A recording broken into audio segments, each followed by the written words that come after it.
Sentir la joie, puisqu'on est en plein Chodesh Adar, dans cet temps troublé, dans cette période de guerre. Alors, Baruch Hashem, c'est marrant, je vous envoie une message hier là, avec le titre, et Baruch Hashem, aujourd'hui, peut-être qu'aujourd'hui, c'est plus facile, parce que je crois qu'on ressent tous de la joie, puisqu'aujourd'hui, Baruch Hashem, on a eu 2 otages libérés. Alors, bien sûr, c'est pas encore tout le nombre, et on prie que la suite, que ça continue, quoi.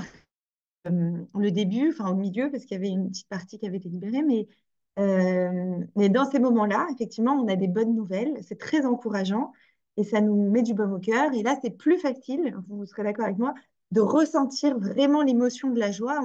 Là, elle est bien vivante, elle est bien là, elle est bien présente et on est bien connecté, quoi. À ce moment-là, on sent que tout en nous va mieux, qu'il y a un état vibratoire très positif et c'est beaucoup plus facile. Toute la difficulté, c'est quand, justement, il n'y a pas de bonnes nouvelles et qu'au Et qu'au contraire, contraire, il y a il y de a mauvaises de nouvelles. mauvaises nouvelles. Donc là, à ce moment-là, c'est plus difficile de ressentir la joie, ça se comprend parce que, on a l'impression que tout est remis en question.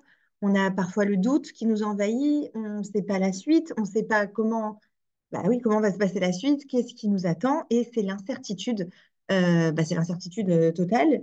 Et du coup, cette incertitude fait très peur, réveille d'autres émotions très négatives et entrave en fait notre joie intérieure. Et ce qui est très dangereux d'ailleurs, parce que s'il y a une émotion qu'on doit vraiment cultiver, vraiment chérir, c'est cette joie. Et maintenant, déjà, il faut définir ce que signifie cette émotion joie, ce sentiment joie. Qu'est-ce qu'on veut dire par joie? Est-ce qu'on veut dire ressentir comme aujourd'hui voilà, de la joie, de la libération de ces otages? Ça nous procure comme ça un sentiment de bien-être, d'un coup, en fait, on a l'impression, enfin, je sais pas, dites-moi si c'est ce que vous ressentez, mais si on devait mettre des mots sur ce ressenti positif, c'est tout se met en place, on est rassuré, on est apaisé, on est soulagé, on reprend en fait espoir quand on ressent la joie telle qu'en ce moment, telle qui vient de se passer. Et quand il n'y a pas de bonnes nouvelles, c'est pas toujours évident, d'accord, de ressentir cette émotion. Pourtant, la joie, faut comprendre, c'est pas une émotion euh, justement de tout le temps un état intense de Sibra Mamash où on doit sauter en l'air et chanter. Bon, tant mieux s'il y en a qui arrivent, c'est pas la question, bien sûr. Mais en réalité, la joie, c'est pas défini par ça. La joie, c'est vraiment être en adéquation, se sentir en tout cas en adéquation avec la réalité dans laquelle on vit. C'est justement, c'est ne pas être en révolte, en colère, euh, plein d'émotions négatives, être en désaccord avec sa réalité. Tout ça, voilà, tout ce qui est contre ça n'est pas de la joie et tout ce qui est ça est de la joie. Mais il y a des états de joie plus élevés que d'autres. Mais ce qu'on essaye au moins d'atteindre et ce qu'on veut atteindre, c'est au moins un état constant, stable émotionnellement, où on n'est pas au fond du trou, on n'est pas en manque d'espoir, on n'est pas dans le désespoir, mais on a toujours, malgré les difficultés, malgré ces temps troublés, malgré les mauvaises nouvelles, un état de stabilité, en fait, un état où on se dit ça va aller, on y croit encore, en fait, on arrive encore. C'est ça, en fait, la joie qu'on doit réussir à entretenir et à ressentir, même dans les mauvais jours. Et malheureusement, c'est depuis le 7 octobre, on ressent encore plus le poids des mauvais jours, le poids des mauvaises nouvelles. Mais on sent vraiment que la période est très lourde, très pesante. Et ce qu'on doit réussir en fait à faire, et c'est ce qu'on va travailler ce soir, on va essayer de voir comment développer ça encore et encore, c'est c'est d'être fort en fait. C'est d'être fort émotionnellement, c'est d'être fort mentalement pour résister, entre guillemets, à la tentation de tomber dans le trou, de tomber en fait dans le désespoir, de tomber dans la tristesse. Enfin, on nous dit dans la Torah, et Rabbi Nachman de Breslev, enfin, toute la Chassidoute, de toute façon, parle beaucoup de la joie et du manque d'espoir qui ne doit pas exister dans la Torah, mais ils disent il y a En Yehush Baolam, c'est-à-dire il n'y a pas de désespoir. Pourtant, on se dit, mais attends, on entend des fois des. Enfin voilà, malheureusement, vu ce qui s'est passé le 7 octobre, qui aurait cru que ça aurait pu se passer? Comment ça a pu se passer à notre génération, sur notre terre, avec une armée, un pays, après ce qu'on a vécu à la Shoah? C'est pas possible. Euh, on ne peut pas y croire à une chose pareille. Et quand on commence à trop se pencher sur la question, ou même à voir des images, enfin, ce que je ne vous conseille pas évidemment, mais elles sont quand même un peu enfin, elles sont là, quoi, les images, même si on ne veut pas les voir, malheureusement, on tombe dessus, les infos, ainsi de suite. C'est dur de ne pas se laisser atteindre et impacter par ça. Comment on fait pour se raccrocher? Comment on fait pour rester solide, solide?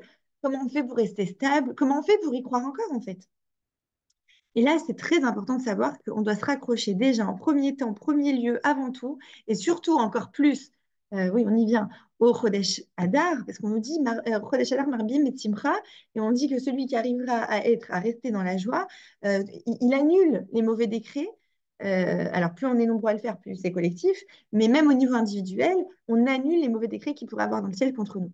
Maintenant, comment on peut nous demander d'être dans la joie? Bon, déjà, quand c'est difficile comme ça et quand c'est des guerres, hein, comment ça, il n'y a pas de circonstances atténuantes. Et en plus, déjà, un, comment on peut nous demander ça? Et deuxièmement, comment on peut nous imposer une émotion, un sentiment? Comment c'est, quelque part, est-ce que ça semble logique qu'on nous impose un sentiment? On veut bien, entre guillemets, d'accord, hein, je me mets l'avocat du diable, mais suivre une religion, une Torah, je veux bien, des rituels, d'accord, mais une émotion, enfin ça va, on est humain, quoi. Comment on peut nous imposer ça? Et là, c'est important de savoir que finalement, en fait, l'idée de la Torah, c'est justement de nous aider à nous sentir bien, malgré les événements, malgré les temps qui changent, malgré tout ce qui peut nous arriver. C'est un guide, c'est comme un mode d'emploi pour se sentir capable d'affronter notre vie, en fait. Donc, c'est pas dans le sens, on impose dans le sens je sais pas moi, un dieu punisseur et méchant qui est là et qui nous impose là avec le bâton.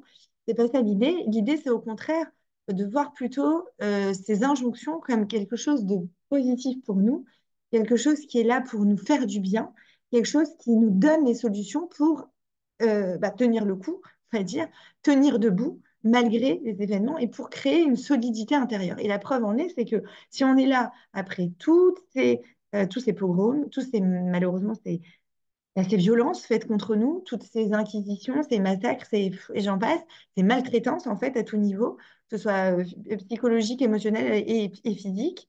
Euh, et bien, notre force, en fait, on la puise dans les enseignements de la Torah, dans ce qu'on nous dit, en fait, d'appliquer. Et c'est ça qui nous a sauvés, finalement. Qu'est-ce qui fait que tout le monde se pose la question, mais comment le peuple juif y arrive, en fait? Comment il est si résilient? D'où vient cette force? D'où vient le fait que, justement, on nous extermine, malheureusement, et on nous fait du mal, et on dirait à chaque fois qu'on renaît encore plus fort de nos cendres, et qu'on arrive à mettre de la joie là où il y a énormément il y a de la tristesse, il y a des pleurs, il y a de la douleur, mais là où il y a de la douleur, on renaît encore plus fort. C'est quand même contre nature.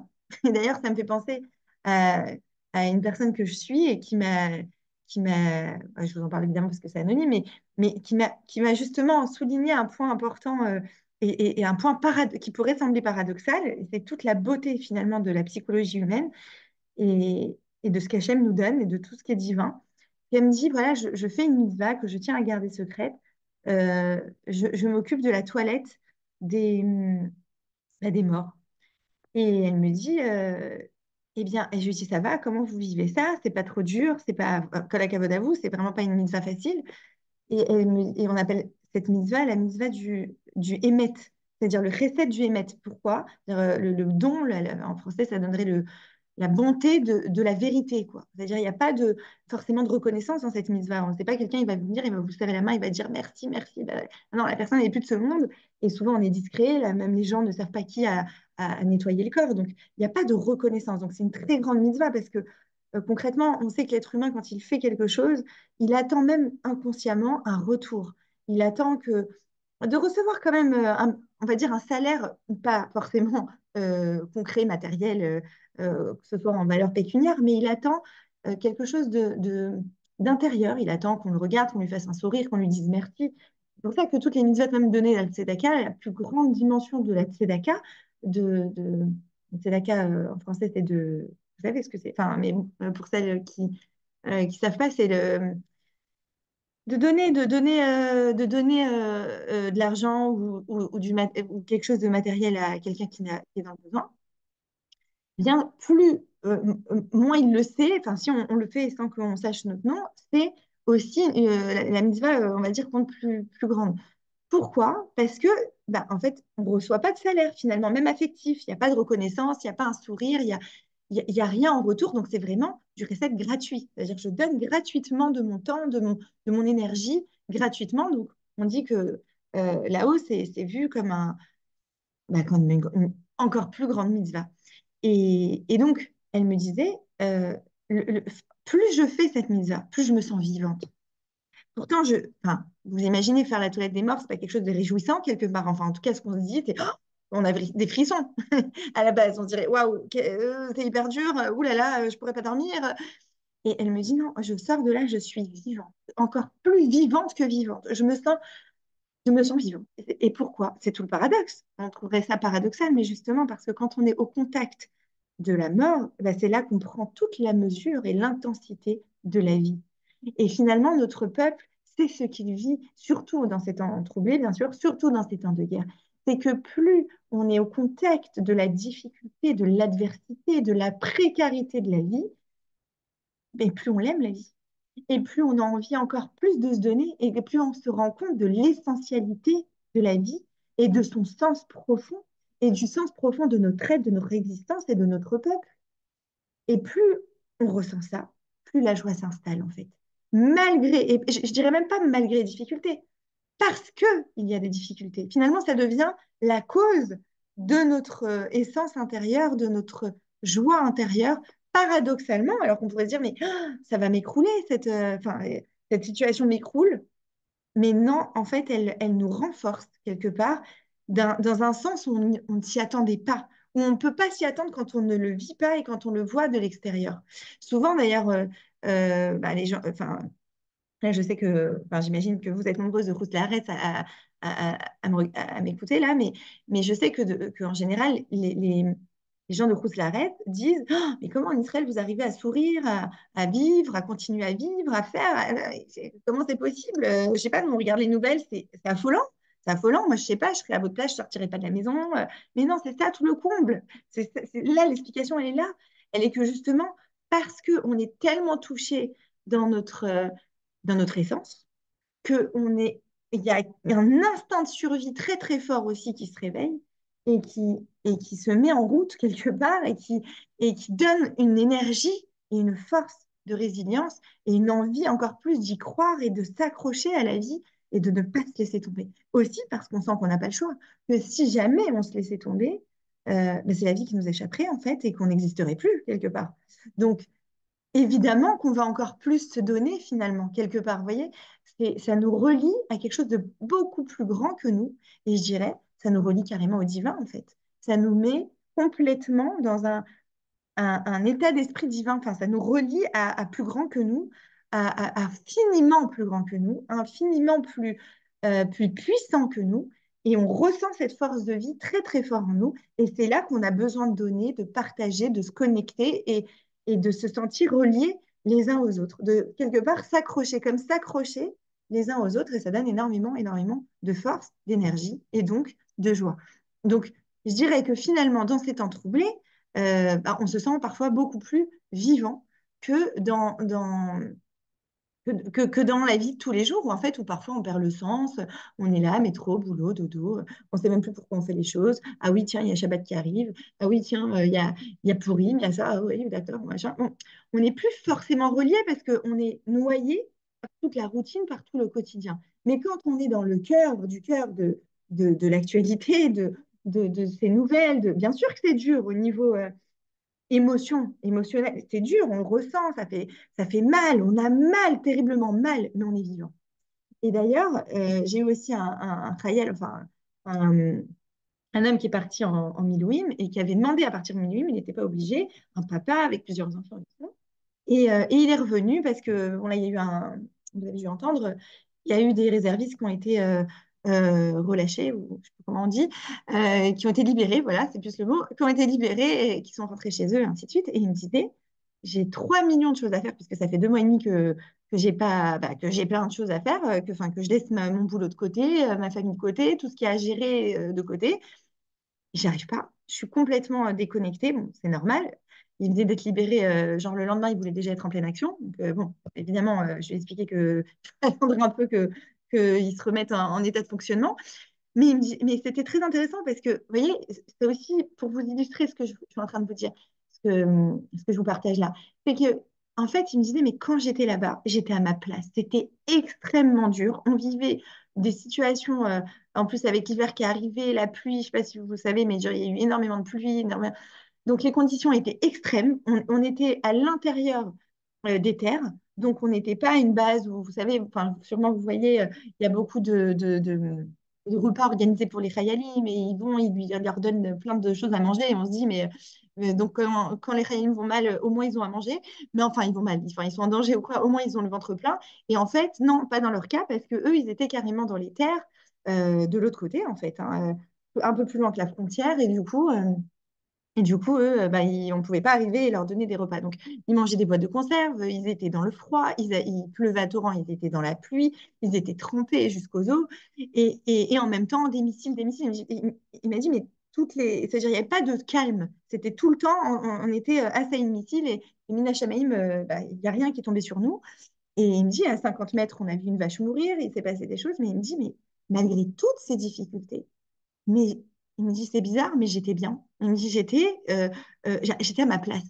Et pourtant, le danger était imminent. On était tous en train de... Parce qu'il est dans des tentes, il me dit, on est en train de réfléchir comment on va faire, enfin, quelle stratégie, si jamais il arrive par là, s'ils arrivent de là, s'ils arrivent de... Et comment on doit se cacher, et comment on doit faire. Et c'était un stress permanent. Mais ça maintient vivant, en fait. C'est là aussi l'instinct de survie qui est en action. Et c'est les moments où on se sent le plus vivant. Parce qu'on sait qu'en fait, si jamais on perd la vigilance, ou l'hypervigilance même, on est foutu quelque part. Et c'est là qu'on s'accroche à la vie et c'est là que toute la vie prend son sens. Et il m'a dit, j'étais qu'avec des gens qui avaient décidé d'être là, qui n'étaient pas obligés, qui auraient pu être chez eux. En fait, on leur a pas demandé de venir, c'est eux qui se sont portés volontaires. Et ils avaient tous de bonnes raisons. Malheureusement, ils avaient pas mal vécu aussi des choses. Enfin, voilà, ils avaient perdu des gens très chers. Et donc, ils étaient là et il me dit, et on vivait quelque chose d'intense, de fort, on était connectés, on était tous ensemble et on se battait pour la même cause. Et quelque part, j'ai envie de vous dire, euh, peu importe la difficulté qu'on vit, du moment qu'on sent qu'on n'est pas seul à la vivre et qu'on est une équipe, en fait, et ça se retrouve même dans la vie de tous les jours, hein, sans parler de guerre, à partir de ce moment-là, eh ben, on se sent fort et on est capable de tout affronter. Et quelque part, c'est ça qu'on doit rechercher, mais c'est ça aussi qui nous met énormément de joie dans la vie. Donc, en fait, quelque part, j'ai envie de vous dire, un des messages aussi de ce soir, c'est pas, oh là là, il faut pas qu'il y ait des difficultés pour que je sois en joie. Non, c'est pas ça l'idée. L'idée, c'est oui, des difficultés, de toute façon, il y en aura parce qu'on est là on est dans un monde où on est là pour, comment dire, pour devenir une meilleure version de nous-mêmes. On est là pour transmettre le bien sur Terre. On est là pour éclairer le monde. On a une vraie mission, on a plusieurs vraies missions qui ne sont pas de tout repos. Donc, de toute façon, il y aura des difficultés. Mais l'idée, c'est d'arriver à sentir une force en soi et pour arriver à faire face aux difficultés. Et plus on va dire, se sentir fort soi-même et fort avec d'autres aussi, et connecté aux autres, et plus la force va être décuplée, et plus la difficulté, finalement, on va la regarder, on va la regarder de haut, en fait. Elle va plus nous faire peur. Et elle va plus générer justement du désespoir ou de la tristesse. Et j'ai envie de vous dire justement, le danger dans ces moments-là, le danger euh, dans les épreuves, c'est de tomber dans la tristesse. C'est pas, euh, c'est pas de ne pas savoir comment agir, c'est normal quand c'est une épreuve. Donc là, encore une fois, on parle de guerre, on parle de situations vraiment graves, dramatiques et qui dévoilent, enfin, qui réveillent notre instinct de survie. Mais c'est valable aussi pour la vie de tous les jours. Parfois, on vit des situations compliquées, dures, et à chaque fois, on se dit, enfin, souvent j'entends ça en conversation, mais comment je suis censée faire? Comment je suis censée gérer? Euh, comment je vais faire en fait? Je vois pas comment faire. Se poser ce genre de questions, c'est normal, ça fait partie du processus. Mais tomber dans le désespoir, ça c'est dangereux. En fait, quelque part, j'ai envie de vous dire, bon, déjà nous, en tant que peuple juif, on ne va pas tomber dans le désespoir, c'est sûr. Et j'ai envie de vous dire, on ne peut pas tomber dans le désespoir, vu tout ce qu'on a vécu, même individuellement parlant. Quand on vit une situation difficile, ce qui doit nous donner de la force, c'est de se rappeler d'où on vient et qui on est. Se rappeler qu'on vient d'un peuple fort, d'un peuple qui a vécu des choses vraiment. Se connecter à notre histoire ne peut que nous nourrir et nous donner une force incroyable et incommensurable. Et l'idée d'oublier d'où on vient, parfois on oublie, mais pas parce qu'on oublie, genre on sait qu'on est juif, d'accord, ok. Non, oublier, ça veut dire ne pas forcément lire notre histoire souvent, ne pas. Et c'est ça en fait. Si vous regardez un petit peu on doit vivre la Torah, on va dire, bah, tous les Shabbats, on doit aller à la synagogue. Qu'est-ce qu'on fait à la synagogue? Ok, on prie. À part ça, qu'est-ce qu'on fait? On écoute la Torah. On écoute, c'est quoi écouter la Torah? C'est écouter la paracha. C'est quoi souvent la paracha? C'est notre histoire, en fait. C'est notre histoire de vie. Et j'ai envie de vous dire, au niveau psychologique, mais c'est incroyable ce que ça apporte. Parce que c'est ça la guérison. En fait, la, la, la force pour ne pas tomber dans le désespoir, c'est de se relier à notre histoire et, et, et aller sur ces pas-là et voir que d'autres avant nous ont passé des choses, parfois même plus terribles, parfois même intensité, en tout cas on a l'impression, et de se dire waouh, et comment ils ont réussi à s'en sortir? Ah, comme ça, de cette façon, ok, alors moi aussi je vais le faire. C'est une inspiration au quotidien. Et qu'est-ce qu'on voit en ce moment dans cette génération-là, sur les réseaux et tout? Qu'est-ce qu'on voit? Qu'est-ce qui a plu le plus en ce moment? Si vous observez, c'est les coachs. C'est les petites histoires, c'est les moments, les petits messages d'espoir. Mais en fait, nous, toute notre Torah, elle est basée là-dessus, en fait. Si vous voulez, si on rentre dans la Torah, c'est du coaching permanent, en fait. On se relie à ce qu'on a vécu, on nous raconte, mais c'était prévu d'avance. C'est-à-dire que, entre guillemets, on n'a pas attendu les coachs et cette génération pour écouter ça. Nous, depuis des générations, c'est comme ça qu'on est élevé en fait. Si on est bien sûr pratiquant, qu'est-ce qui se passe? Ben, tous les Shabbats, depuis qu'on est petit, on va à la synagogue et on écoute la Torah. Le petit garçon, la petite fille qui va à la synagogue depuis petit et qui est vraiment imprégné de ça, d'accord? Que son papa, sa maman lui explique ce qui s'est passé, qu'est-ce qui a été dit quand on a table de Shabbat et qu'on explique Edbar Torah et qu'on raconte ce que son peuple a vécu. Mais depuis petit, on a une force qui est infusée en nous, en fait. Une force mentale. Une force mentale qui nous est injectée déjà depuis la naissance et qui continue à être injectée au fur et à mesure et on grandit avec ça. Donc notre force de caractère, en réalité, elle vient de là, finalement. Et c'est vrai qu'on est dans une génération où on peut s'oublier, où on peut dire, oh, flemme d'aller à la Sina, flemme de pratiquer. Bon, ça va, moi j'y crois, c'est bon. Mais en fait, même croire, ça s'entretient. Enfin, vous le savez sûrement, Emouna, c'est le mot Emouna, d'accord? Donc, foi, chez nous, le mot foi, qu'est-ce qu'il veut dire? Il vient du mot entraînement. Imoun. Imoun, c'est entraînement. Et pourquoi un Emouna, c'est entraînement? Parce que, parce que je dois l'entretenir, ma foi. Elle va pas, je ne vais pas claquer des doigts et hop, je suis dans la foi. Mais non, c'est un entraînement à voir le positif. C'est un entraînement à y croire. C'est un entraînement à remercier, être dans la gratitude et à remercier pour tout ce que j'ai et pas pour tout ce que j'ai pas. C'est un entraînement et il doit commencer dès le plus jeune âge, en fait. Et plus nos parents et nos grands-parents l'ont fait avant nous, plus ils nous transmettent finalement cette force intérieure nécessaire finalement à la survie du peuple et à notre survie même individuelle. Et donc, ce n'est pas une affaire de 5 minutes, c'est pas une affaire même de 40 ans en fait. C'est une affaire de génération en génération qui transmet les uns aux autres. Et le gros drame, j'ai envie de dire aussi de notre génération, notre peuple, c'est que il y a des valeurs qui se sont quand même beaucoup perdues et que ben, avec la, je sais pas comment dire, avec la technologie, avec la nouvelle vie, avec l'Occident, ça nous a déconnectés finalement de, entre guillemets, notre coaching très ancien. Bah, on va se dire, ah bah non, moi j'y crois plus, ah bah non, je suis plus très sûre, ah bah non, je vais pas à la cinéma, ah bah non. Ok, c'est ton choix, tu as le droit, mais finalement tu perds énormément. Et si maintenant il n'y a plus d'espoir, il y a la tristesse qui est au bout du chemin, c'est pas pour rien.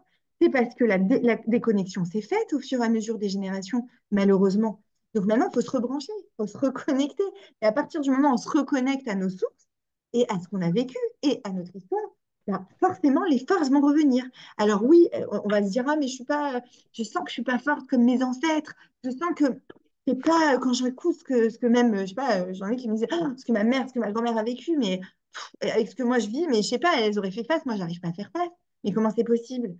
Parce que il y a eu de la perte d'énergie sur le chemin, si vous voulez. Il y a eu de la perte de connexion, donc forcément, ça a donné des conséquences.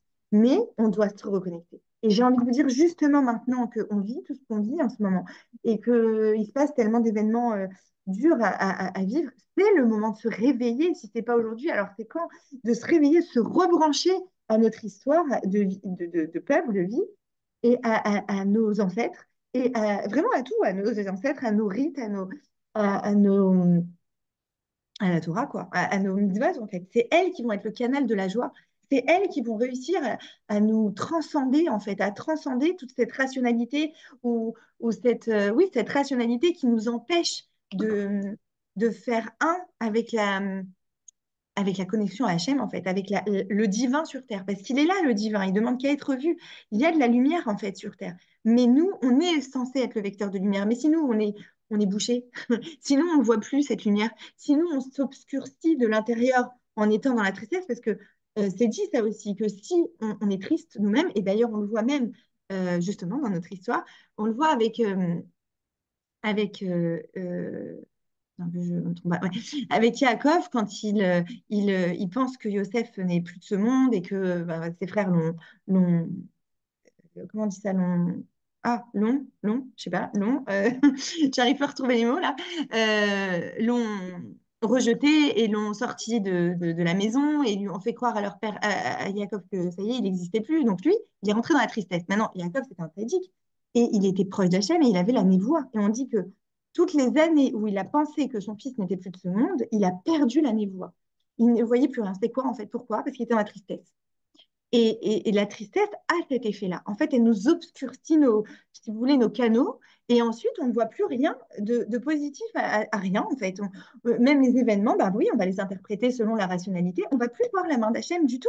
On va voir Biden, Netanyahou, la politique, le truc. On va voir les gens, on va voir tout ce qui est visible. Mais l'important ne se trouve pas dans ce qui est visible, il se trouve dans ce qui est invisible. Et elle est là, la vérité.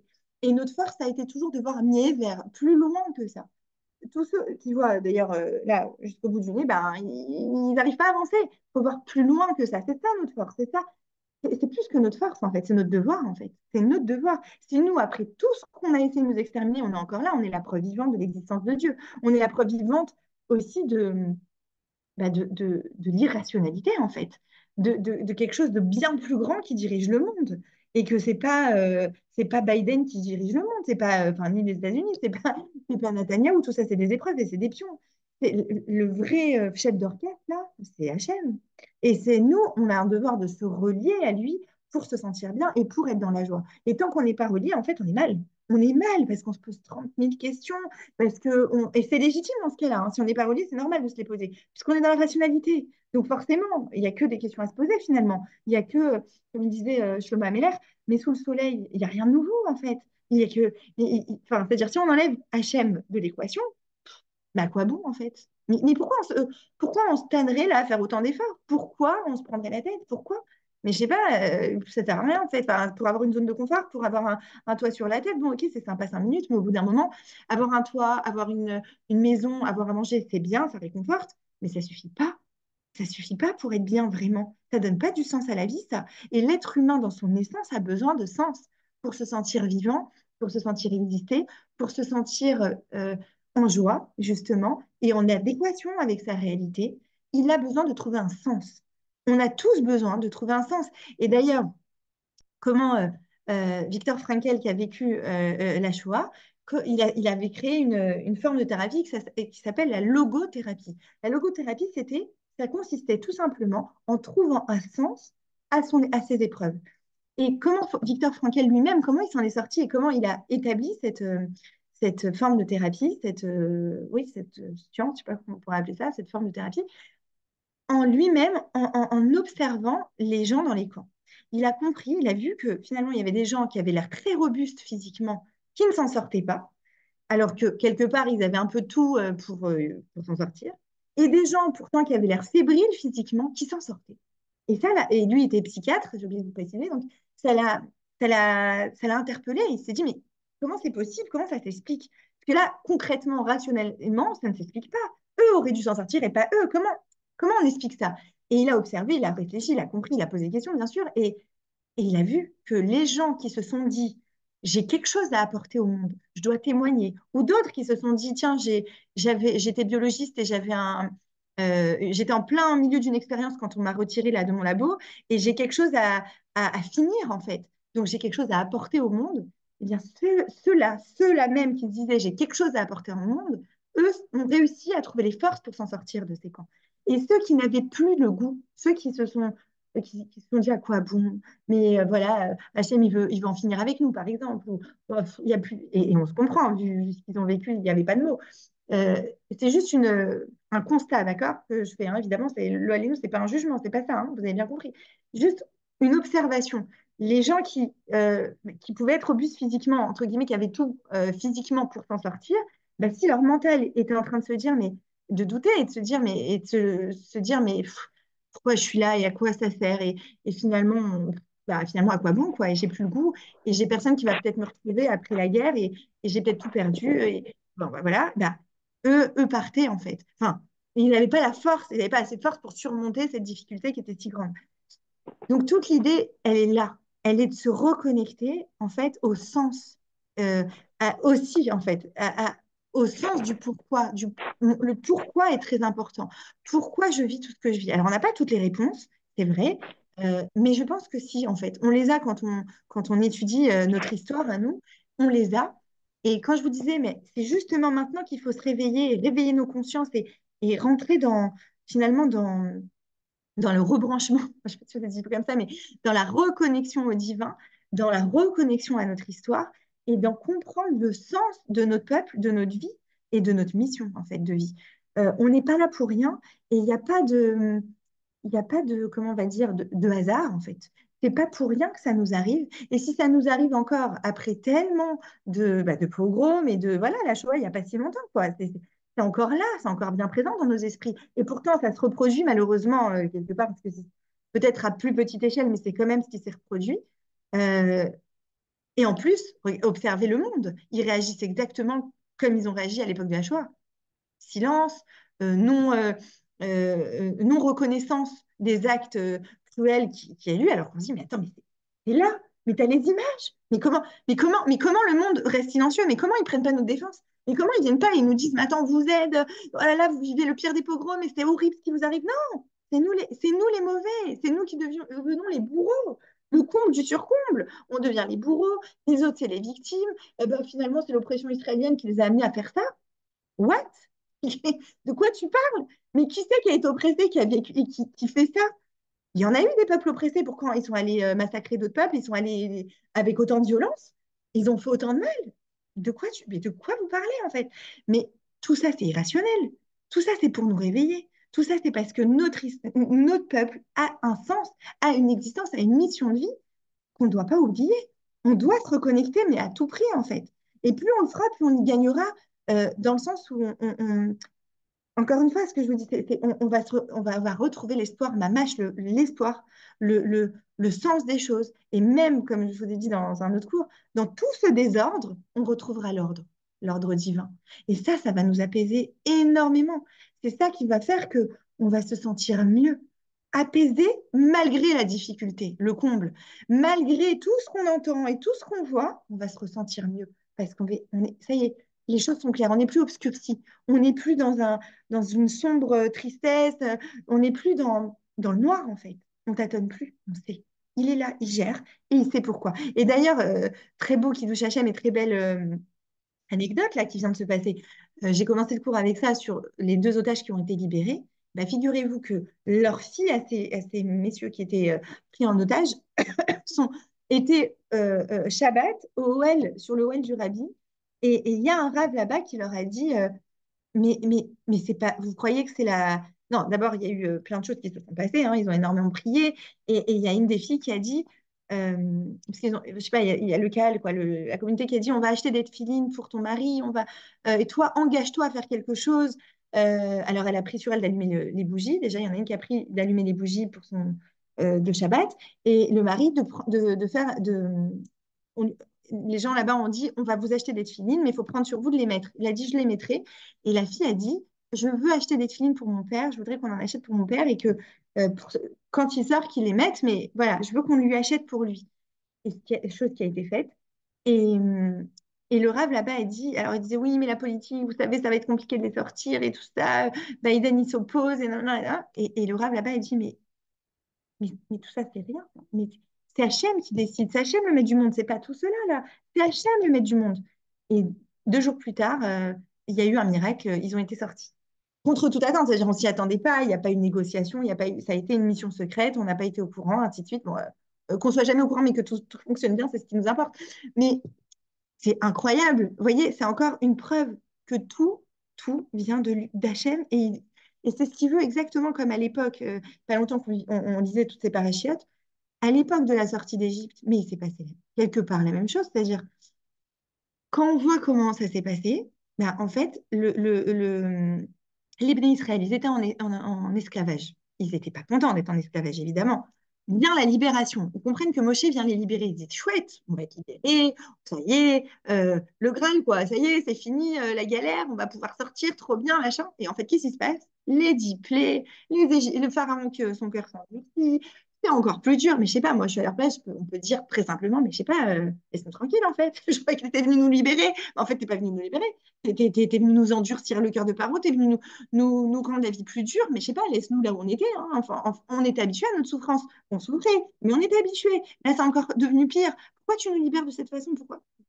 Parce qu'Hachem, il voulait on voit sa grandeur. On dit que s'il nous a envoyé les 10 plaies, s'il a endurci le cœur de Pharaon, ici on a dû passer par tout ça, c'est parce qu'il fallait pas seulement, bon, il fallait que les Égyptiens voient la grandeur d'Hachem déjà, parce qu'ils se croyaient tout pouvoir, les Égyptiens, mais en plus, il fallait aussi que les Bnei Israël sortent d'esclavage dans leur mental.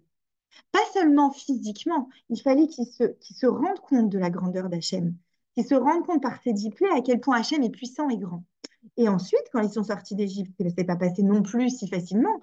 C'est-à-dire qu'ils ont dû attendre 40 ans, tourner dans le désert. Ils n'ont pas tout de suite eu, là aussi, Israël et tout ça. Pas du tout. Pourquoi? Là encore, parce que, bon, d'abord, ils se sont plaints, mais à part ça, ils ne sont pas sortis d'Égypte dans leur tête. Il fallait qu'ils sortent de leurs limites. Quelque part, j'ai envie de vous dire, voilà, c'est ce que je suis en train de vous dire là, ils étaient obligés de se reconnecter au divin et d'y croire vraiment profondément. Et c'est ça notre rôle et c'est ça qui va nous donner de la joie. C'est même si c'est un processus et même si ça prend du temps, il est là notre travail et il vaut le coup notre travail et c'est ça qui va nous sortir de cette sombre euh, humeur, j'ai envie de dire, de ces sombres émotions, c'est ça qui va nous nettoyer de l'intérieur, c'est ça qui va nous purifier en fait. C'est de passer ce processus de se dire, j'y crois. Il n'y a rien pour y croire, là, il y a tout contre moi, mais je décide d'y croire. Déjà, ça, c'est le premier pas, c'est de prendre cette décision et d'y aller et d'aller vers ce chemin-là et de travailler, donc Imoun, de s'entraîner à voir, même si on n'arrive pas tout de suite à le voir. Vous savez, c'est comme quand on est dans le noir, enfin, on vient du soleil, là, et on rentre dans une pièce et on voit rien. Il faut s'habituer à la pénombre, faut s'habituer. Voilà, c'est un peu ça. Au début, j'ai du mal à voir la lumière, là. J'ai du mal à y croire, j'ai du mal à... Ouais, j'ai du mal, mais je veux y croire, je décide de mettre mes yeux là où il faut les mettre. Je décide de voir la lumière, je décide de la chercher et je décide d'y croire et je décide de m'y accrocher. Je décide, moi, déjà, en tant que personne, de voir la lumière. Et vous allez voir que le fait déjà de décider, ça va déjà vous nettoyer. Et déjà, Hachem, il va vous mettre lui-même des choses sur votre route qui vont vous montrer que vous avez eu raison d'y croire. Mais il faut tenir bon, il ne faut pas lâcher, il ne faut pas douter. Il faut y croire et encore y croire. Et qu'est-ce qui peut vous aider à y croire concrètement? Ben déjà, c'est tout simplement, j'ai envie de dire, pratiquer la gratitude au quotidien. C'est quoi pratiquer la gratitude? C'est pas attendre qu'il y ait la grande bonne nouvelle pour se sentir bien. Non, c'est sur les choses que vous considérez petites, parce qu'en fait, rien n'est petit, mais les choses que vous considérez petites, je sais pas, vous avez de quoi vous chauffer en hiver, vous avez à manger dans votre assiette, vous avez des choses qui se passent que si vous les aviez pas, la vie serait 100 fois plus dure. Dites merci. Tout simplement. Merci Hachem pour ce que tu me donnes. Merci Hachem pour ça. Mon fils, ma fille, mes enfants sont en bonne santé. Je suis en bonne santé. Ok, j'ai pas tout ce que je veux. C'est vrai, d'accord. Mais je reconnais que j'ai ça qui va. Baruch Hachem. Merci Hachem. Et d'ailleurs, enfin, ce sentiment-là, vous voyez, de gratitude que je vous décris, parfois, je ne sais pas si vous le voyez, mais parfois, enfin si, tout le monde est passé par là, que vous vivez une situation, vous n'êtes pas content de quelque chose, vous vous plaignez, machin, puis là, d'un coup, vous rencontrez quelqu'un qui est dans une situation, mais alors 100 fois pire que vous, précaire. Et quand vous la voyez, disons, ou vous la voyez, ou elle vous parle, même simplement vous la voyez. Ah, et le simple fait de la voir, vous vous dites, waouh, merci Hachem. En fait, je ne réalisais pas la chance que j'avais, en fait. Malheureusement, de voir pire que nous, bah, d'un coup, ça met une claque, ça réveille. Et, euh, et d'un coup, on se dit, d'ailleurs, ça me rappelle, voilà, ça me rappelle, il n'y a pas longtemps, j'ai une patiente qui m'a raconté ça. Elle me disait, en fait, elle était très, très frustrée parce qu'elle voulait acheter un appartement en Israël. Et quand elle est partie visiter, tout ça, tout devait se faire, machin, tout s'est mis contre elle et elle n'a pas pu le faire. Et elle sort donc de l'appartement, elle comprend que les choses se compliquent, elle ne va pas pouvoir, elle descend. Elle s'assoit à une terrasse de café, elle a besoin de reprendre ses esprits. Et elle n'est pas bien. Et elle dit, Hachem, mais pourquoi? Pourquoi ça s'acharne contre moi? Pourquoi ça va pas se faire? C'était mon rêve de pouvoir l'acheter, cet appart. Mais pourquoi? Mais pourquoi?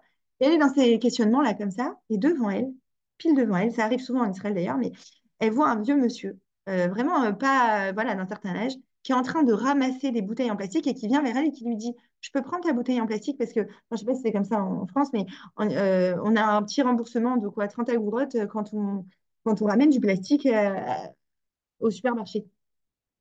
Et donc, ce monsieur lui dit, je peux prendre ta bouteille? Et elle, au début, elle capte pas tout de suite, quoi. Elle dit quoi, hein? Ah oui, oui, prenez, prenez. Et puis, son regard se pose sur lui et il fait toutes les tables comme ça et il a un sac poubelle avec lui et il a plein de bouteilles. Et là, elle se dit, oh, mais quelle honte, mais quelle honte, mais comment j'ai pu me plaindre en fait? Oui, je voulais savoir, bon, bah écoute, je l'aurais pas, c'est pas grave, mais j'ai un toit quand même et j'ai à manger, j'ai. Oh, comment j'ai pu oser j'ai compris. Elle m'a dit, j'ai vécu un moment, à ce moment-là, j'ai vécu une connexion avec Hachem. J'ai compris qu'il m'envoyait un message. J'ai compris que j'étais pas seule. Déjà, ça fait beaucoup de bien de ne pas se sentir seule. Mais j'ai compris le message. J'ai dit, OK, je me tais. Ben, OK, je m'incline, je me tais, je ne dis plus rien. Et, et elle a senti quelque part, bon, c'est triste de voir la situation de cet homme-là, mais elle se dit, merci pour tout ce que j'ai, en fait. En fait, qu'est-ce qui s'est passé là en elle? Elle a relativisé. Et c'est ce qu'on doit aussi apprendre à faire. On relativise. Et comment on relativise? Déjà en disant merci pour ces choses qu'on se considère parfois comme acquises, comme petites, alors qu'elles sont loin, loin, très loin d'être petites. Et quand on les a, enfin, quand on les a pas plutôt, on se rend compte du manque que ça représente. Donc déjà, voilà, pratiquer la gratitude et pratiquer des moments aussi de calme, de sérénité, alors chez nous, ce serait enfin, la tfila, quoi, tout simplement. Alors, on pourrait appeler ça la méditation, mais un moment où vous vous connectez au divin mamash et que vous allez prier et vous, avec vos mots, certaines avec un sidour, enfin, comme vous le sentez, j'ai envie de vous dire, et peut-être les deux même, c'est encore mieux parce que plus vous multipliez les prières, mieux vous vous sentez. Mais connectez-vous à votre âme, en fait. Elle est là, elle attend qu'on lui parle, elle attend d'être écoutée. Elle attend même pas qu'on nous parle, je pense qu'elle attend d'être écoutée. On a tous une âme en nous, on a un corps, on a une âme. Alors oui, on doit prendre soin de notre corps, ça passe par là aussi, mais on doit aussi prendre soin de notre âme et on oublie. Et je pense que notre âme à cette génération, elle est mais hyper, ultra maltraitée. Vraiment. C'est-à-dire que on est là à courir dans tous les sens, à courir après on ne sait quoi parfois, je sais pas, à se perdre, à se perdre. Il y a beaucoup de bruit, il y a beaucoup de consommation, il y a beaucoup de surstimulation, d'hyperstimulation, on appelle ça.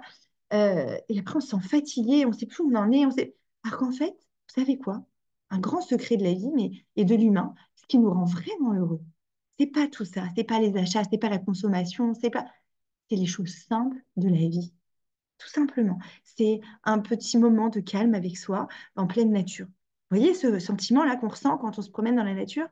Ce bien-être intérieur qu'on ressent, ce calme, cet apaisement, bah, c'est rien en fait. On a juste eu, ça coûte pas d'argent, ça coûte pas tellement d'efforts.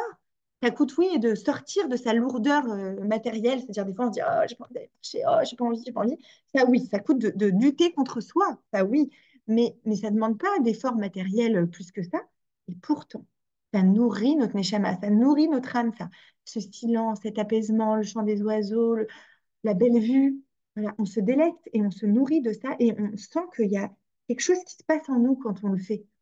Donc, donc oui, une marche dans la nature, un moment de paix, un moment de tfila, de prière, de reconnexion à soi intense, c'est ce dont on a besoin pour se sentir bien. Donc j'ai envie de vous dire aussi un des messages pour retrouver la joie, c'est de prendre des moments de calme et de paix et d'arrêter d'être tout le temps dans l'exigence vis-à-vis de soi, vis-à-vis des autres, vis-à-vis de la vie, d'attendre, d'être d'oreille comme ça, ah, je veux ci, je veux ça, ça suffit là, on lâche prise. On lâche prise, on dit on se reconnecte au moment simple et calme de la vie et on se dit déjà merci à la vie, merci d'être en vie. Tout simplement, c'est déjà énorme de pouvoir respirer, de pouvoir vivante, quoi, de pouvoir tout. C'est un cadeau, faut pas oublier, c'est un cadeau. Et on l'oublie trop souvent. On a l'impression que c'est un dû, on a l'impression que non seulement on a envie, mais en plus on est en droit de réclamer. Mais rien du tout, en fait. Déjà déjà qu'on se rende compte de la chance qu'on a d'être en vie, c'est énorme. Donc, on arrive à s'en rendre compte quand on est dans des moments de paix, quand on est dans des moments de tranquillité, de calme. Et, et quand on passe du temps dans la nature aussi, on se voit la main d'Hachem plus facilement. Je me suis toujours dit d'ailleurs qu'en ville, C'est marrant parce que ce Shabbat, je parlais avec quelqu'un qui. Bon, bref, j'habite en. Je vous raconte une anecdote rapide, personnelle, mais moi, j'habite dans la nature, là, et alors que j'habitais Jérusalem depuis très longtemps, 17 ans, voire, et on a décidé de partir dans la nature. Pourquoi? Et plein de gens, voilà, Shabbat encore, on me disait, mais ça te manque pas? La ville, les magasins, les gens, le bruit, le. Alors j'ai dit, les gens, je les vois, pas de problème. Et non, ça me manque pas du tout. La nature, mais c'est ce qui me nourrit. Je peux pas. Quand on habite en ville, en fait, bien sûr, après, chacun ses besoins et chacun c'est ce qui enfin, ce qui le nourrit. Mais pour moi, quand on habite en ville, on voit la main de l'homme. Mais on voit beaucoup moins la main d'Hachem, en fait. On voit les immeubles, on voit les magasins, on voit la main de l'homme, les voitures, l'urbanisme, tout ça. Mais elle est où la main d'Hachem? Il est où le ciel? Avec ces tours-là, est-ce qu'on le voit vraiment? Est-ce que le soir, on ne voit pas les étoiles? Elle est où la nature? Elle est où la main d'Hachem, en fait? Et dans la nature, moi, personnellement, mais je suis sûre que tout le monde, tous les êtres humains en ont besoin, après à moindre dose, chacun avec la dose nécessaire qui lui convient, mais dans la nature, on perçoit le divin.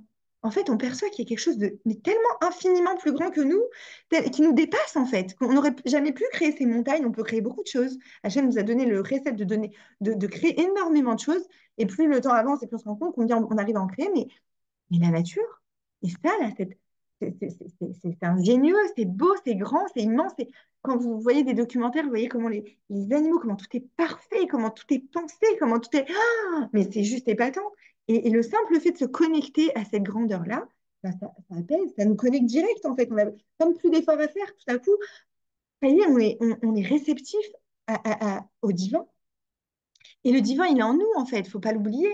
Mais il a besoin de se connecter à sa source. Et si on oublie de le connecter à sa source parce que cette génération nous pousse à nous déconnecter sans arrêt, ben on est mal. Automatiquement, on est très très mal. Et automatiquement, la joie, elle fuit très très loin et le désespoir est à nos portes.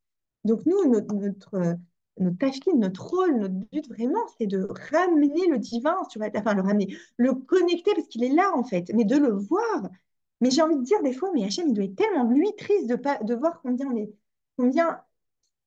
enfin, les gens s'éloignent et oublient de le regarder, oublient de voir tout ce qu'il a fait pour nous, tout ce qu'il nous donne, tout ce qu'il fait pour qu'on soit bien, en fait. Et nous, on voit pas. C'est comme quand on donne à nos enfants. Des fois, on est vraiment pas content. On voit l'ingratitude des enfants. On dit, oh, mais tout ce que je fais pour lui, c'est comme ça qu'il me parle. Mais je me dis, mais Hachem, il doit dire la même chose.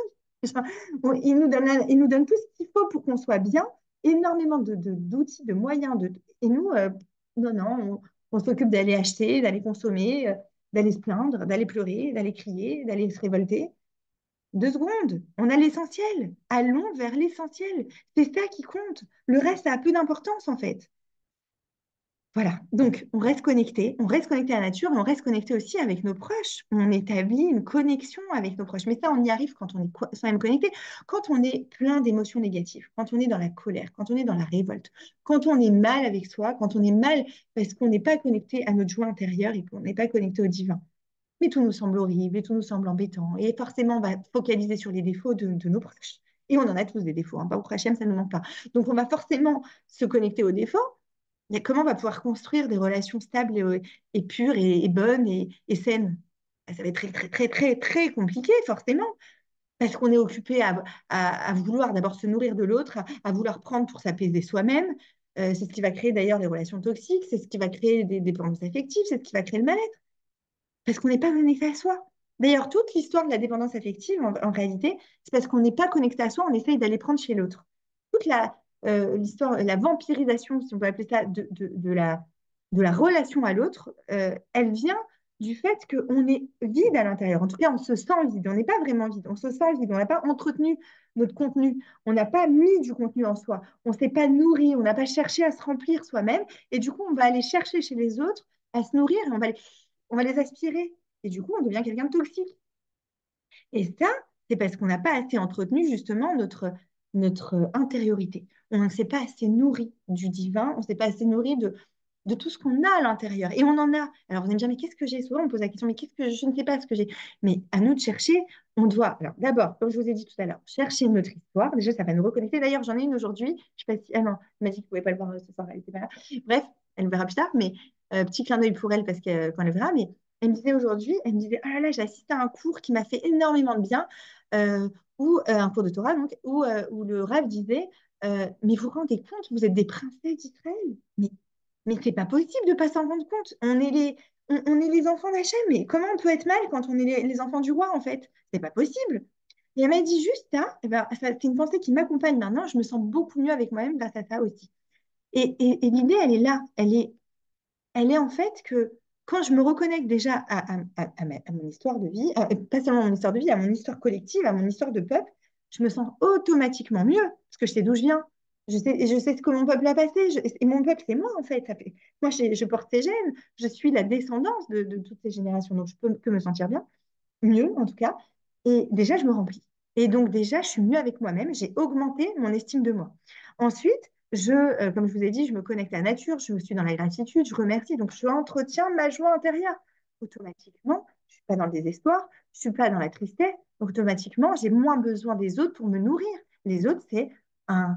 J'ai envie, moi aussi, de leur apporter, j'ai envie de partager un moment, j'ai envie de consister, oui, j'ai envie de même de chanter ma joie avec eux, oui, mais j'ai pas envie de me nourrir d'eux. C'est pas pareil. Vous voyez, j'ai pas envie de les aspirer dans mon vide affectif parce que j'ai pas vraiment de vide affectif dans ces cas-là. Alors, on a tous besoin des uns des autres, on est tous interdépendants, on a tous des choses à s'apporter, évidemment. Mais c'est pas, vous voyez, on n'est plus dans un rapport malsain avec l'autre. Parce que je suis dans un bon rapport avec moi-même, justement, et avec mon histoire, encore une fois, et avec ma construction intérieure, et je suis occupée à me construire de façon solide dans mon intériorité, bien les autres, je ne cherche plus à les aspirer, à leur prendre, à les consommer, en fait. Voilà, tout simplement, à les consommer, parce que dans cette génération, malheureusement, on nous a appris beaucoup à consommer. On ne nous a pas appris à donner, à faire fleurir, à faire grandir, à, ouais, à faire des petits, quoi. Vous voyez? À partager la joie. On nous a surtout appris à prendre, à prendre, à prendre. Mais c'est pas ça qui nous fait du bien. Nous, on est des donneurs. On a été créés à l'image d'Hachem. Hachem, c'est le plus grand des donneurs. Donc, si on se déconnecte du don, ben, on est mal. On est mal. D'ailleurs, ceux qui ont décidé de ne pas avoir d'enfants, qu'est-ce qu'ils font? Est-ce qu'ils se contentent de ne pas avoir d'enfants et puis c'est tout? Non, beaucoup de gens, vous verrez, ils adoptent un animal domestique, automatique. Pourquoi? Ben, parce qu'ils ont besoin de donner, tout simplement. Ils ont besoin de continuer à donner parce qu'on est des donneurs de toute façon. Donc, l'idée, c'est d'arriver à se connecter à soi, se connecter à son intériorité, se remplir soi-même par notre histoire, par des marches dans la nature, par la tfila, par les sujets qui nous intéressent. Ah oui, j'en ai pas parlé de ça. Cherchez aussi, parce que vous êtes uniques. On est tous uniques, d'accord? Hachem, c'est le plus grand des artistes, à part être le plus grand des donneurs.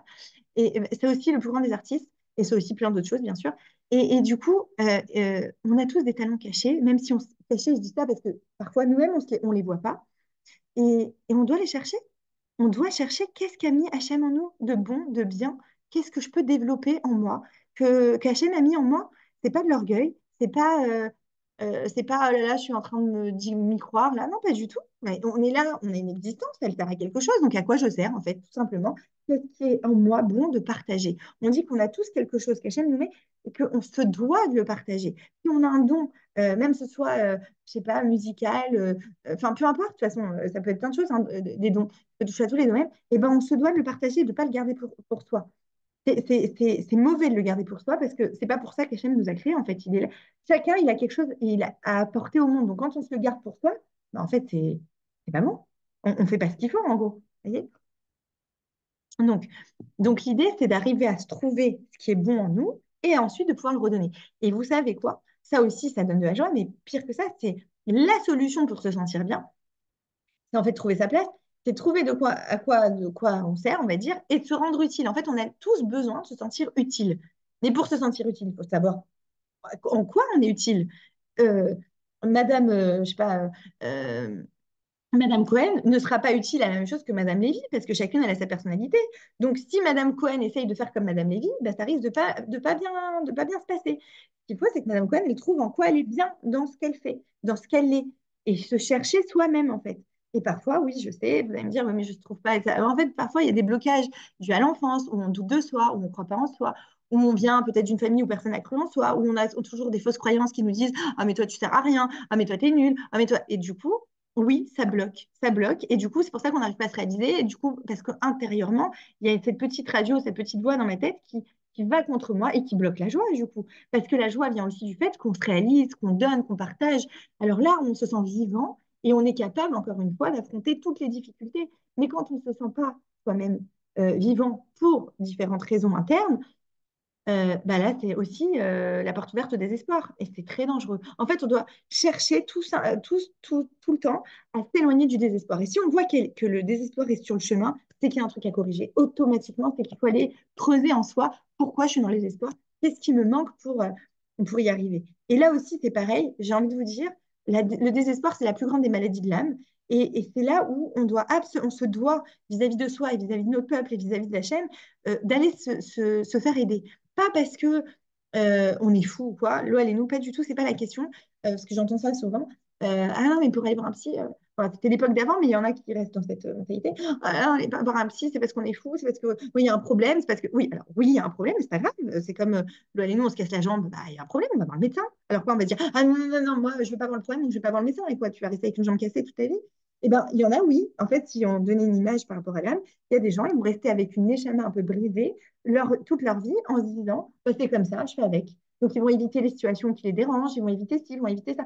Donc, ils vont vivre en fonction de leur neshama brisée, mais ils ne se rendent pas compte qu'en fait, ils sont à moitié réalisés ou même parfois pas du tout réalisés et ils ne sont pas dans la vie, en fait, la vraie vie qui remplit. Et, et c'est très, très, très triste et c'est très grave même, j'ai envie de vous dire, c'est un drame en fait, parce qu'ils passent à côté de leur vie et forcément, l'entourage qui entoure les gens à la neshama brisée en souffre aussi, automatiquement. Tout le monde en souffre, c'est pas que la personne, ça irradie sur tout l'entourage. Donc, parfois, quand on est mal, il faut se dire, même si je ne le fais pas pour moi, eh ben, je le fais pour mes enfants, pour les gens que j'aime, je vais me faire aider, je vais trouver des solutions pour ne pas rester dans cet état. J'ai un devoir de ne pas rester dans cet état et j'ai un devoir de transmettre ce que Manishama est venu transmettre dans ce monde. Donc, je dois aller chercher qu'est-ce qui se passe là-dedans, qu'est-ce que j'ai à donner, qu'est-ce que j'ai à transmettre et je dois y croire. Encore une fois, c'est pas de la gava, c'est un devoir. On a tous quelque chose à transmettre. Tous, tous, tous, tous. Vous êtes tous uniques. On est tous des princesses d'Hachem et on a toutes quelque chose à donner. Donc, il n'y a pas de non, mais moi, c'est particulier. Non, non, il n'y a pas. Il y a pas. Il y a forcément que, on a quelque chose à donner et c'est une responsabilité. En réalité, c'est ça que ça veut dire.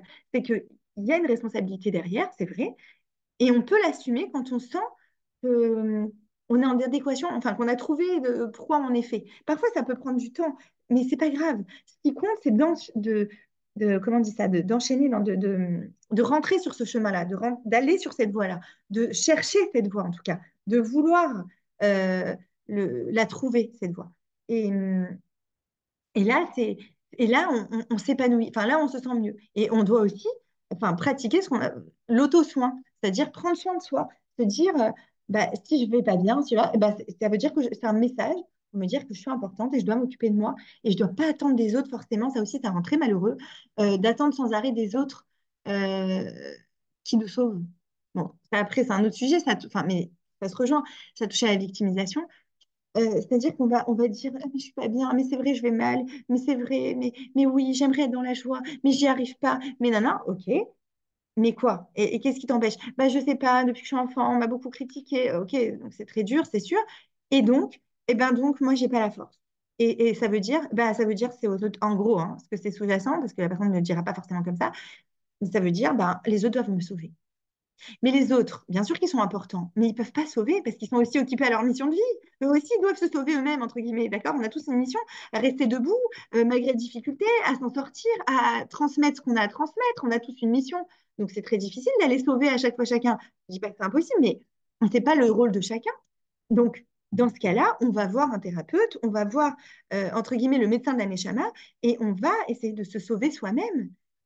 On peut se faire aider pour se sauver, bien sûr, mais on doit prendre la décision et se dire, c'est moi, la meilleure personne pour me sauver, c'est moi-même, personne d'autre. Et d'ailleurs, il y a un proverbe ashkénaze que j'aime beaucoup qui dit, si tu cherches une main pour te secourir, regarde au bout de ton bras.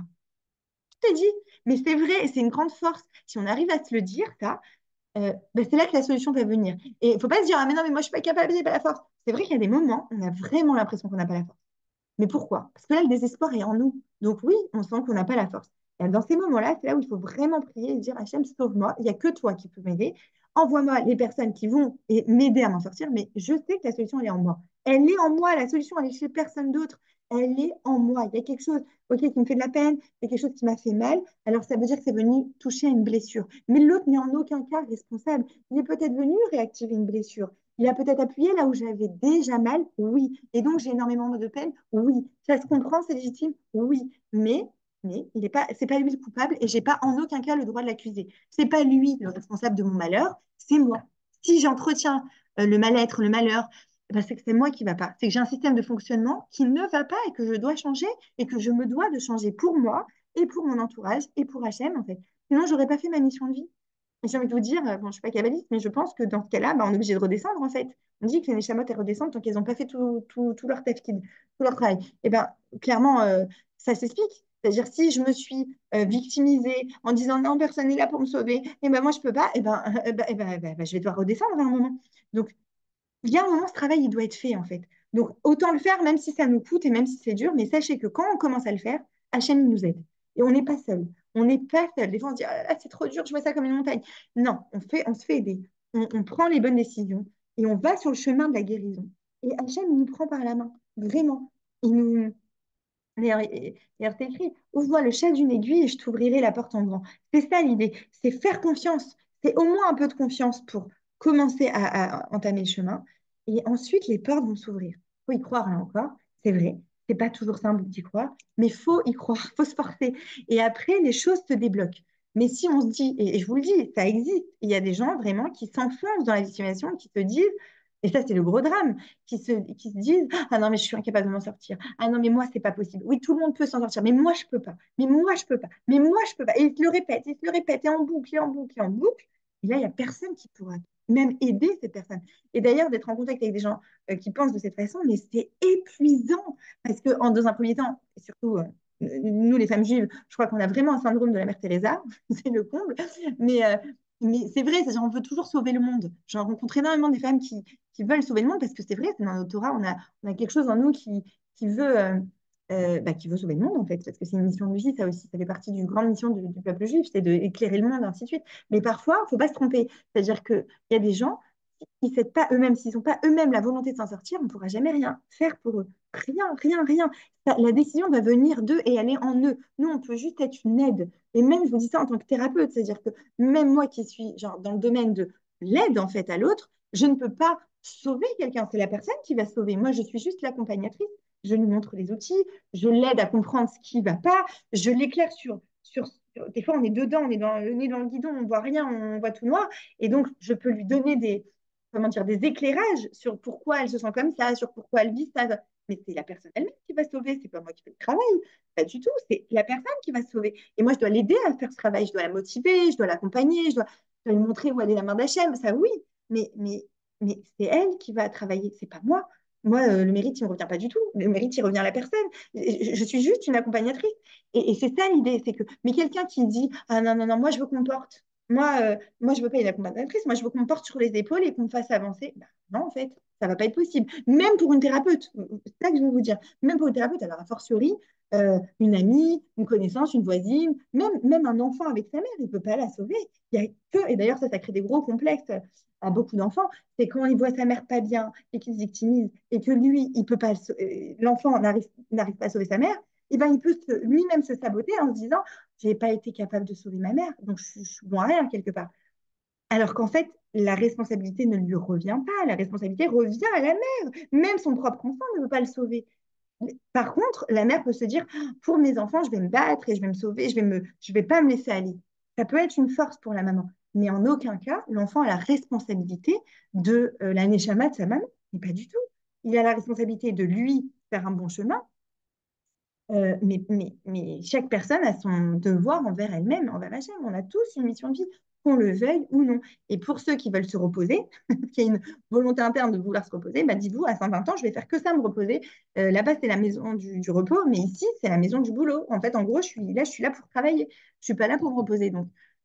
Donc mais non, je suis pas là pour me reposer, je suis là pour travailler, mais attention, c'est pas une connotation genre dure, fatigante. Non, non, pas du tout. Quand on est vivant, on a du plaisir à avancer, on a du plaisir à travailler. C'est un bonheur, en fait. C'est un précédent d'Hachem, c'est aussi de.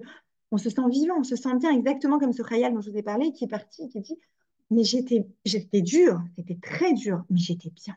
J'étais à ma place. Je sentais que je vibrais avec ce moment. J'étais là où je devais être. Et oui, c'était dur, mais j'ai envie d'y retourner. Il me dit, je suis là, j'ai mes enfants, j'ai ma famille et je suis contente d'être avec eux. Et c'est vrai que là-bas, j'ai eu peur, mais vous ne savez pas quand j'ai eu peur. Il m'a dit, il me dit, l'armée nous donne un salaire, il nous paye plein de choses et tout. Il me dit, mais c'est rien comparé à ce que nous, on donne. Il dit, mais on a failli passer 100 fois. Donc, et la peur de mourir à chaque fois, elle est terrible. mais c'est là que je devais être. Et j'ai qu'une envie, c'est qu'il me rappelle et que j'y retourne. Donc, c'est très fort, c'est très, très fort. Vous voyez tout le paradoxe en une phrase. Mais en fait, c'est pas, finalement, quand on comprend l'intériorité des choses, finalement, c'est pas un paradoxe. Plus on a du sens à ce qu'on fait, et plus on est connecté au divin, et plus on est aligné, et plus, en fait, on se sent vivant, on se sent bien, et on se sent en joie, en fait. Donc, à nous maintenant de faire ce travail, même s'il n'est pas de tout repos, il est de toute satisfaction, j'ai envie de vous dire. Il est nourrissant, il est grandissant, il nous aide à nous sentir vivants. Et il n'y a pas mieux et il n'y a pas plus beau. Voilà, j'espère que ce cours vous a apporté et que va vous aider à être Marbim Besimcha Bezrat Hashem dans ce Chodesh Adar. Vous êtes là ou vous êtes endormi? Je vois plus personne. Ah non, c'est pas endormi, c'était impossible de s'endormir. Oui, Ah, d'accord. merci beaucoup. Avec plaisir.